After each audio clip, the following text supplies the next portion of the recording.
في أكثر الكتب في أكثر الكتب. இப்படி அவர் பட்ட பாடுகளாலே கீழ்ப்படிந்தவராகி பூரணரான பின்பு தமக்கு கீழ்ப்படுகிறவர்களுக்கு அவர் ரட்சிப்பின் அதிபதியாக இருக்கிறார். இது மிகவும் தெளிவான வார்த்தை. இந்த வார்த்தையில் எந்த விதத்திலும் கலப்படம் இல்லை. நாம் சந்தேகப்படுவதற்கு தமக்கு கீழ்ப்படுகிறவர்களுக்கு அவர் ரட்சிப்பின் அதிபதியாக இருக்கிறார். தமக்கு கீழ்ப்படுகிறவர்களுக்கு. அப்படியானால் நாம் கிறிஸ்துக்கு அடங்கி வாழ்வதுதான் ரட்சிப்பு என்று இது விளக்கமாக சொல்லுகிறது. இதோ நாம் ரட்சிக்கப்படுவது இல்லை. அவர் எப்படி பிதாவினுடைய சித்தத்தை வாஞ்சித்து அவருடைய விருப்பங்களை நிறைவேற்றி அவர் வாஞ்சியை நடப்பித்து செயல்படுத்தி சந்தோஷப்பட்டாரோ அதே போல நமக்கும் அவருடைய சித்தம் ஒன்று இருக்கிறது. அதை வாஞ்சித்து நிறைவேற்றி சந்தோஷப்படுவதுதான் நமக்கு ரட்சிப்பு. அவருக்கு கீழ்ப்படிந்தவர்களுக்கு அவர் ரட்சிப்பின் அதிபதி. அதாவது நாம் கீழ்ப்படிதலை கற்றுக்கொள்ளாத வரைக்கும் அவரால் நம்மை ரட்சிப்புக்குள் நடத்த முடியாது. குழந்தை அதுக்கு என்ன செய்ய முடியும்? ஒன்னும் செய்ய முடியாது. பலமான ஆகாரமானது நன்மை தீமை என்னது பகுத்தறியத்தக்கதாக முயற்சி செய்யும். ஞான இந்திரியங்களை உடைய பூரண வயதுள்ளவனுக்கே தகும். பூரண வயது எப்படி பகுத்தறியத்தக்கதாக முயற்சி செய்யும், பிரிச்சு பார்க்கும். எப்படி அவனுடைய சிந்தனையும் ஆலோசனைகளும் வகையறுக்கப்பட்டு அதனால அவன் பகுத்தறியும்படிக்கு முயற்சி செய்யறான். வசனங்களை சரியா பகுத்தறியறான். எது நீதி எது நீதி இல்லை, எது பரிசுத்தம் எது பரிசுத்தம் இல்லை, எது நன்மை எது நன்மை இல்லை, தீமை. இந்த பகுத்தறிகிற அறிவு நமக்கு அவசியம். நம்ம வசனத்தினால புடமிடப்படணும், சீர்படுத்தப்படணும், செம்மையாக்கப்படணும். அது வரைக்கும் நாம கதறணும். நம்மகிட்ட ஏதேனும் குறைகள், அதுக்காக கதற சொல்லல, குறைகள் இருக்கத்தான் செய்யும். நம்ம பக்குவப்படாத வரைக்கும் கதறணும்னு சொல்றேன். இது சீர்படுத்துதலின் காலம்னு 9ஆம் அதிகாரத்துல சொல்றாங்க. வசனத்தினால சீர்படுத்தப்படுகிற ஒரு வாழ்க்கை கிறிஸ்தவ வாழ்க்கை. தேவன் நம்ம பரிபூர்ணப்படுத்தத்தான் செய்யறாரு. அது போராடி கேட்கிறவர்களுக்கு மட்டுமே அவரால் பரிசுத்தமாக்க முடியும் அப்படின்றத நமக்கு 1ஆம் அதிகாரம் 2ஆம் அதிகாரத்துல நன்றாய் விலைக்கு காண்பிச்சுட்டாரு. அதுதான் நம்மகிட்ட ஆண்டவர் பேசுகிற விஷயம். அதனால நீங்க விசுவாசிங்கன்னு 3ஆம் அதிகாரம் 4ஆம் அதிகாரத்துல சொல்லிட்டு 5ஆம் அதிகாரத்துல எப்படி போடுறாரு? பூரண வயதுள்ளவன் விசுவாசிக்கிறவன், எல்லாவற்றையும் நன்றா பகுத்தறிந்து விசுவாசிக்கிறவன் பூரண வயதுள்ளவன். அவனுக்கு பகுத்தறியும்படி பயிற்றுவிக்கப்பட்டவன், முயற்சி செய்கிறவன், பயிற்சியினால் பகுத்தறிந்து பயிற்சியினால் முயற்சிக்கிறான். ஏற்கனவே இப்படிதான் பகுத்தறியணும், இப்படிதான் புரிஞ்சு பார்க்கணும், இதுதான் தேவவசனம், இதை இப்படி விசுவாசிச்ச போதும், மற்றபடி நாம் ஒண்ணுமே செய்ய வேண்டாம். இப்படி பயிற்சியினால் பகுத்தறியக்கூடிய திராணி உடையவன் பூரண வயதுள்ளவன். பாலுங்கிறவன் குழந்தையாக இருக்கான். அது ஆரோக்கியம். ஆண்டவனை நேசிக்கிறார், ஆண்டவனை கைவிட மாட்டார். எஸ், ஆண்டவனை முழுக்க அவர் உனக்கு பிதா, அவருடைய வலது பஸ்ல உட்கார்ந்து. எஸ், எல்லாம் ரைட்டு. நான் அவனுக்கு போராட்டம் கிடையாது. இவன் போராடுறான். வசனத்தினால தெளிவடைந்தவன், இன்னும் கண்கள் திறக்கப்பட்டவன். குழந்தை கண்ணை திறந்து பார்த்தாலும் அதுக்கு எதுவுமே தெரியாது. இன்னும் மனக்கண்கள் திறக்கப்படல. ஏன்? காலத்தை பார்த்தால் போதகராக இருக்க வேண்டிய நீங்கள் உங்களுக்கு தேவனுடைய வாக்கியங்களின் மூல உபதேசங்களை மறுபடியும் உபதேசிப்பது அவசியமாக இருக்கிறது. நீங்கள் பலமான ஆகாரத்தை அல்ல, பாலை உண்ண தக்கவர்களானீர்கள். ஏன் இப்படி பேசுறாரு? காலத்தை பார்த்தா போதகர்கள், ஆனா இன்னும் குழந்தை. ஏன்? தனக்கு ஒரு மரணம் உண்டு அப்படின்ற அறிவு இல்லை.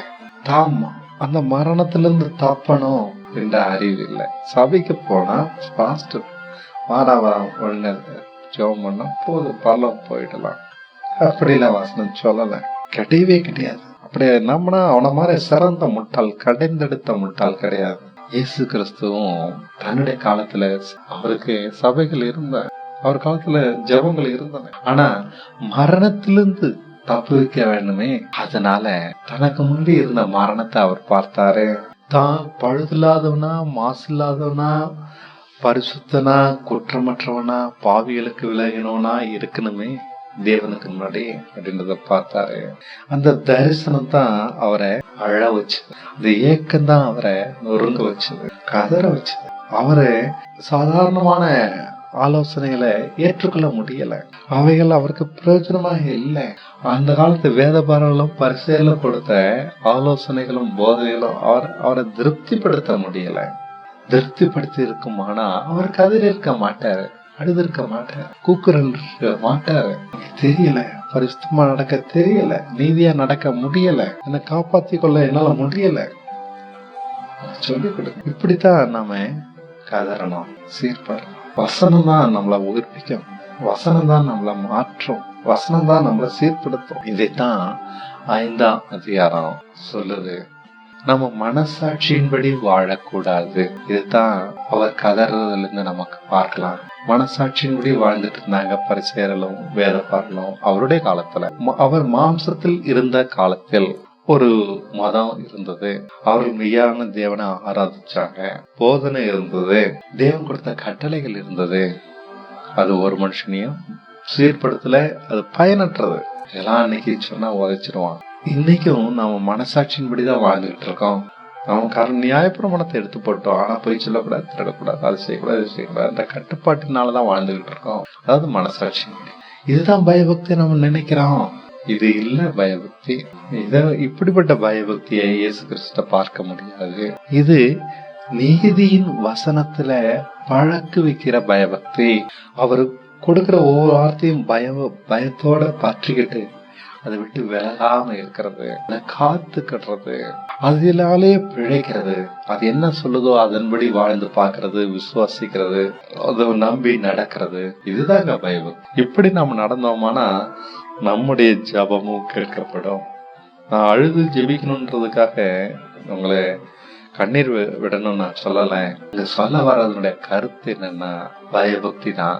இப்படி தேவன் எனக்கு என்னோட பேசினாரா, ஒரு வசனத்தை எடுத்து கொடுத்தாரா, அதை காத்துக்குவோம், பயபக்தியா பற்றி கொள்வோம், அதை புரிஞ்சுக்குவோம், அதன்படி நடந்து பார்ப்போம், விசுவாசிச்சு நடந்து பார்ப்போம். அது தருகிற விடுதலையும் அது தருகிற ஆலோசனைகளையும் அதன்படி சிந்திப்போம். அதனால வளருவோம், பெருகும். இதுதான் நமக்குள்ள ஒரு வித்தியாசமான ஒரு கீழ்ப்பிடுதலை உண்டாக்கும். விரும்பாததையும் நம்ம செய்வோம். வசனம் நம்மளை மாத்திடும். அது ஊனையும் கணுக்களையும் பிரிக்கும், ஆத்மாவையும் ஆவியையும் உருவ குத்தம், வித்தியாசமா சிந்திக்க வைக்கும். என்னுடைய ஆசைகள் எல்லாத்தையும் கீழ்பட்டு மிதிச்சுட்டு தேவனுடைய ஆசையை நிறைவேற்றுவேன். ஆபிரகாமை போல ஒரு வித்தியாசமான ஒரு கீழ்ப்பிடுதல், மனப்பூர்வமான கீழ்ப்பிடுதல், சந்தோஷமான கீழ்ப்பிடுதல், பயமில்லாத கீழ்ப்பிடுதல், உண்மையான அன்பினால வரக்கூடிய இந்த கீழ்ப்பிடுதல் தான் தேவனுக்கு மிகுந்த மதுரமான வாசனையாக இருக்கும். இதைத்தான் நம்மகிட்ட இருந்து ஆண்டவர் எதிர்பார்க்கிறார். இதைத்தான் இயேசு கிறிஸ்து பார்க்கிறோம். 5ஆம் அதிகாரம் 1ஆம் அதிகாரத்துல 1ஆம் வசனம், அன்றியும் மனுஷரில் தெரிந்து கொள்ளப்பட்ட எவனும் பிரதான ஆசாரியனும் எந்த பிரதான ஆசாரியனும் பாவங்களுக்காக காணிக்கைகளையும் பலிகளையும் செலுத்தும்படி மனுஷர்களுக்காக தேவ காரியங்களை பற்றி நியமிக்கப்படுகிறார். அவனுடைய வேலை என்ன? பலி செலுத்துவது. மனுஷர்களுக்காக தேவனிடம் செல்லுகிறவன். தானும் பலகீனமாய் இருக்கிறபடினாலே அறியாதவர்களுக்கும் நெருதப்பி போனவர்களுக்கும் இரக்கமுள்ளவனாக இருக்கிறான். பிரதான ஆசாரியனா யார் என்றத அவர் சொல்றாரு. இப்படி இயேசு கிறிஸ்துவ பிரதான ஆசாரியராக தன்னைத்தானே அவர் உயர்த்தலப்பா. அது நிமித்தம் அவன் ஜனங்களுடைய பாவங்களுக்காக பலியிடப்பட வேண்டியது போல அவனுடைய பாவங்களுக்காகவும் பலியிட வேண்டியிருந்தது.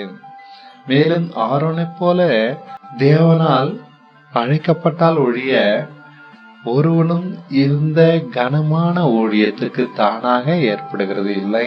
அந்தபடியே கிறிஸ்துவும் தன்னை பிரதான ஆசாரியராக உயர்த்தவில்லை. நீர் என்னுடைய குமாரனாக இருக்கிறீர் என்று நான் உம்மை ஜெனிப்பித்தேன் என்று அவரோட சொன்னவரே அவரை உயர்த்தினார். இயேசு கிறிஸ்துவ பிரதான ஆசாரியராக பிதா உயர்த்தி இருக்கிறார். அவர் தன்னுடைய குமாரன், நான் உம்மை ஜெனிப்பித்தேன். இதுதான் இயேசு கிறிஸ்து பிரதான ஆசாரியராக ஆகிறதுக்கான காரணம். நான் உம்மை ஜெனிப்பித்தேன், வசனத்தினாலே உயிர்ப்பித்தேன்.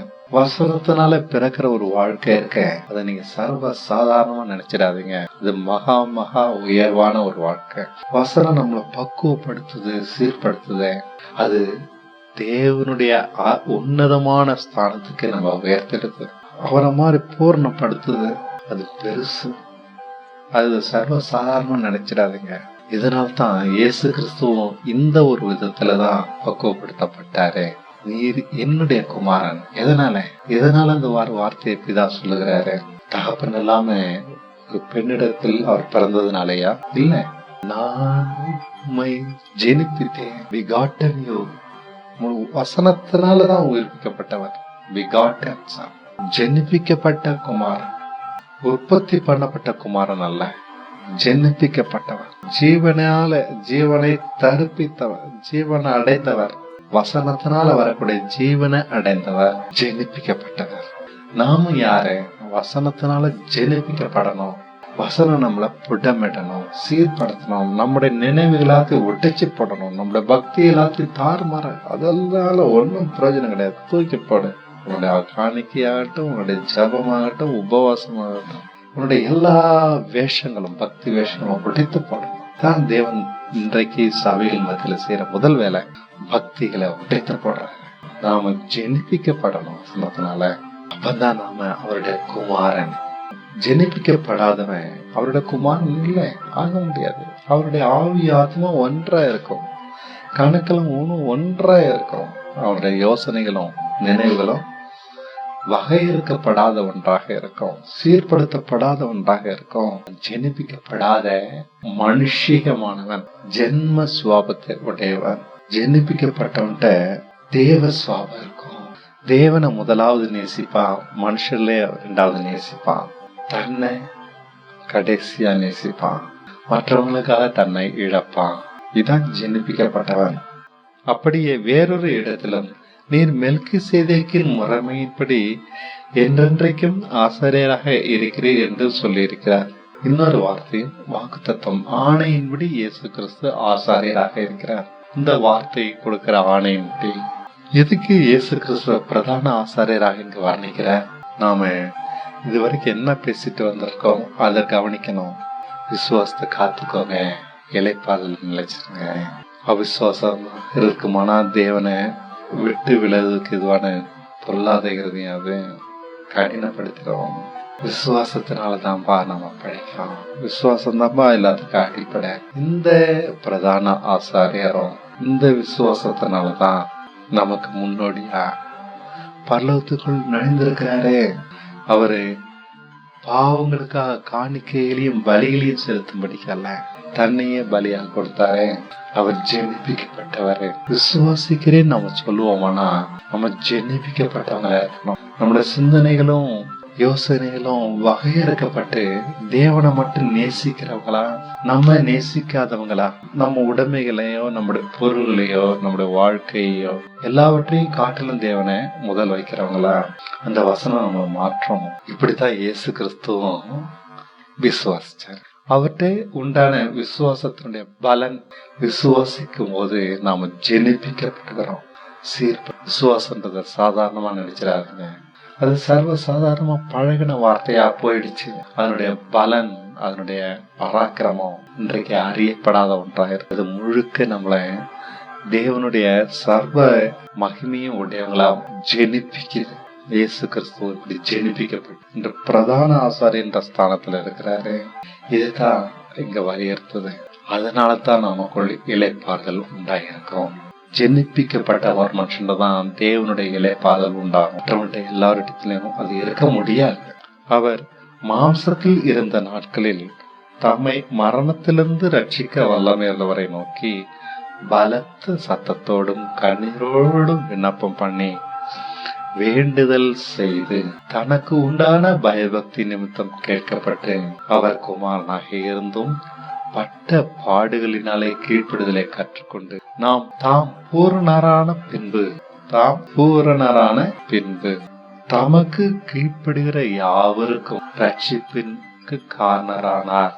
தாம் பூரணரான பின்பு மாம்சத்தில் இருந்த நாட்களில் அவருடைய ஒரே நோக்கம் தான் பூர்ணரான.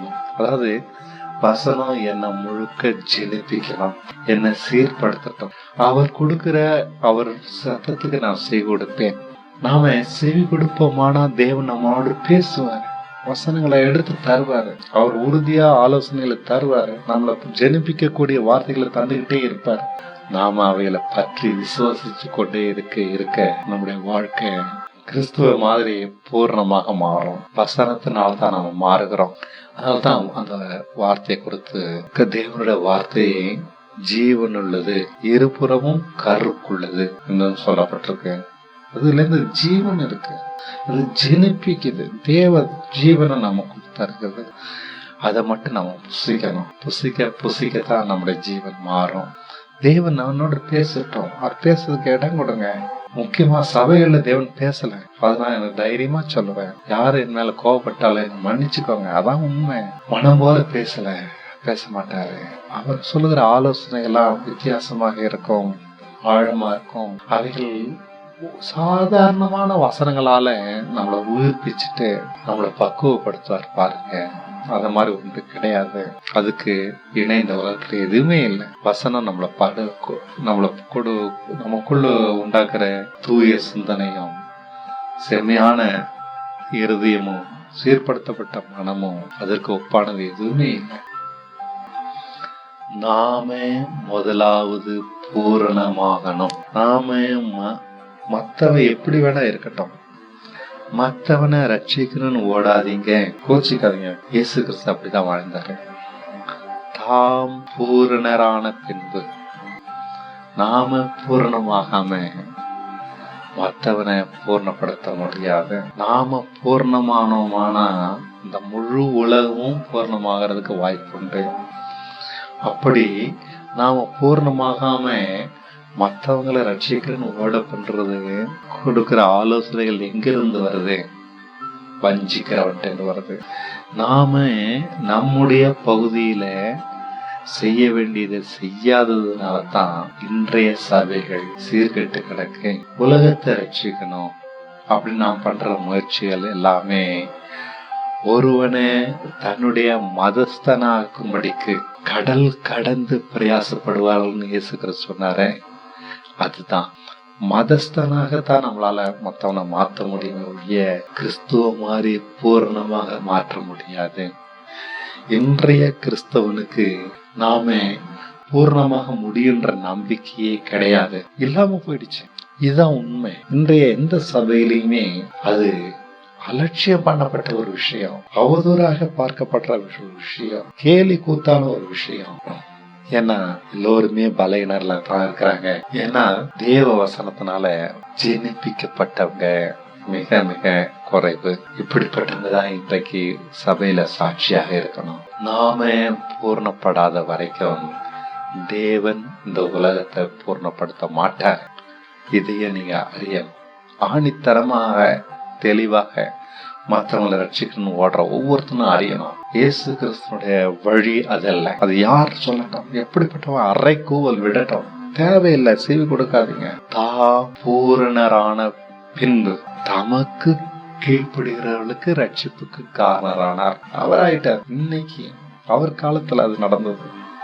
இன்னைக்கும் அவர் தான் ரட்சிப்புக்கு காரணர், நாம இல்லை. ஆனா இன்னைக்கு இயேசு கிறிஸ்து யாரும் பார்க்கல, இவங்களையும் என்னையும் தான் பாக்குறாங்க. மற்றவ ரட்சிப்புக்கு காரணமாக நான் இருக்கணும்னா அவரை மாதிரி, அவருக்கு சாட்சினா அவர் இருக்க வேண்டிய ஸ்தானத்துல நான் நிக்கணும். நான் பூர்ணமாக இல்லாட்டினா முடியாது. இந்த வசனங்கள்லாம் என்னுடைய ஆவியும் ஆத்மாவையும் பிரிச்சு என்னுடைய நினைவு எல்லாத்தையும் வகையறு காட்டினா நான் இப்படி எல்லாம் சத்தியத்தை பேச முடியாது. நான் வசனத்தினால ஜெனிப்பிக்கப்படாட்டினா இப்படி எல்லாம் சத்தியத்தை உங்களுக்கு விலைக்கு சொல்ல முடியாது, அல்லது உங்களுடைய ரட்சிப்புக்கு காரணமாக முடியாது. இயேசு கிறிஸ்து ஸ்தானத்துல நிக்கணும். அவன்தான் சாட்சி. அவர் நிக்க முடியாது, நான் போய் நிக்கணும். நாம பூர்ணமாகணும். நான் முதலாவது ரட்சிக்கப்படணும். நான் முதலாவது பரிசுத்தமாகணும். நான் முதலாவது சீர்படணும்.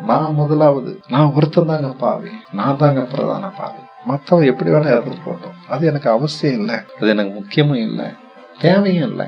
என்னுடைய கவனம் எல்லாம் நான் பூர்ணமாகணும். நான் பூர்ணரான பின்புதான் மற்றவங்க பூர்ணமாக முடியும். எனக்கு கொடுத்த கிருபையை நான் வீணாக்க கூடாது. நான் அதை பயன்படுத்திக்கிட்டா தான் நான் மற்றவங்களுக்கு ரட்சிப்புக்கு காரணமாக முடியும். மெல்கிசேதேக்கின் முறைமையின் படியான பிரதான ஆசிரியர் என்ற தேவனாலே நாமம் கற்பிக்கப்பட்டார்.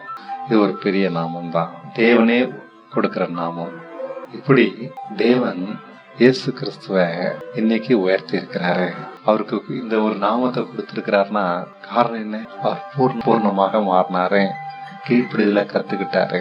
ஏதோ வந்தாரு, அவருக்குன்னு ஒரு விசேஷத்த தன்மை இருக்கு.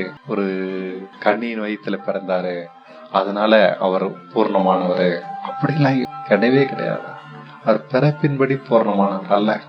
அவர் வாழ்ந்த வாழ்க்கை நம்மள மாதிரி சாதாரணமான ஒரு வாழ்க்கை, கீழ்ப்படிதல கற்றுக்கிட்டாரு. இந்த மெல்கிசேதேக்கை பற்றி நாம் விஸ்தாரமாக பேசலாம். நீங்கள் கேள்வியில் மந்தமுள்ளவளாக இருக்கிறபடினாலே என்னங்க எப்படி சொல்றாரு? நம்மளுக்கு என்னடா வசனத்துக்கு வெளிப்படுத்தலுக்கு அர்த்தம் என்ன, தானியலுக்கு அர்த்தம் என்ன? இப்ப இந்த கிறிஸ் ப்ரோக்ராம்லாம் பைபிள்ல நடத்துறோம். ஆனா சொல்றாரு கேள்வியில் மந்தம். கேள்வி கேட்கணும், கேள்வியில் மந்தம். இயேசு கிறிஸ்துவால ஏன் முடிஞ்சது, என்னால ஏன் முடியல? கேள்வியில் சிந்திக்கிறதுல மந்தம். வசனத்தை மனப்பாடம் பண்றதுல இல்ல, கிறிஸ் ப்ரோக்ராம் நடத்துறதுல இல்ல, கேள்வியில் மந்தம், சிந்திக்கிறதுல. ஏன் இந்த வசனம் எப்படி இருக்கு, எனக்கு ஏன் அப்படி இல்லை? அவருக்கு பிதா உதவி செஞ்சாரு, அவரை பிதா ஜெனிப்பிச்சாரு, என்னையும் ஜெனிப்பிக்க கூடாது. அவரை பிதா பரிசுத்தப்படுத்தினார், என்னையும் பரிசுத்தப்படுத்த கூடாது. கேள்வி கேளுங்கயா, அதான் பூர்ண வயது தாக்கம். பாவ மன்னிப்போட திருப்தி அடையவன் மந்தம் உள்ளவன். அவன்கிட்ட கேள்வி கிடையாது. அவன்கிட்ட பாவம் செஞ்சு என்ன மன்னி, நான் காணிக்க கொடுக்கணுமா? எதுக்காக? அவர்கிட்ட காசா இல்ல, நான் ஏன் காணிக்க கொடுக்கணும்? கேள்வி கேளு. கடவுள் எதை என்கிட்ட எதிர்பார்க்கிறாரு? காசையா, என்னோட ஊழியத்தையா, அல்லது என்னுடைய ஜீவியத்தையா, என்னுடைய விசுவாசத்தையா? கேள்வி கேளு, தேடு, விசாரி. திருப்தியா இருக்காத. கடமைக்காக வாழ்ற ஒரு வாழ்க்கை தான் கேள்வியில் மந்தமான நிலைமை. சிந்திக்க மாட்டான். வேலை சாப்பாடு வேணும், சாப்பிட்டுட்டு தூங்குவான். வேலை செஞ்சா போதும், சாப்பாடு கிடைச்சா போதும், நம்முடைய காரியம் ஒழுங்கா நடந்தா போதும். கேள்வியில் மந்தம். நீங்கள் கேள்வியில் மந்தமுள்ளவர்களானபடியால் அதை விளங்க பண்ணுகிறது எப்படி அரிதாய் இருக்கிறது. இன்னைக்கும் கிறிஸ்துக்கு ஒப்பா நம்ம மாற முடியும் அப்படின்னு பேசினா ரொம்ப கஷ்டமா இருக்கு, புரிய வைக்கிறது கஷ்டமா இருக்கு. அவங்களால சிந்திக்க முடியல, ஏற்றுக்கொள்ள முடியல. இயேசு கிறிஸ்து நம்மள மாதிரி சாதாரணமான மனுஷன்றதை ஏற்றுக்கொள்ளவே முடியல. சாதாரணமான மனுஷன் இருந்தா தான் நீதிமானா அவர் மாறி நம்மையும் நீதிமானா அப்படிதான் மாத்துவாரு அப்படின்னு நம்பிக்கை நமக்கு தர முடியும். பாலுங்கிறவன் குழந்தையா இருக்கிறபடினாலே நீதியின் வசனத்தில் பழக்கமில்லாதவனா இருக்கிறான். கேள்வி கேட்கும் போதுதான் நீதியின் வசனங்களுக்கு அர்த்தம் புரியுதுங்க, ஆழம் புரியுதுங்க.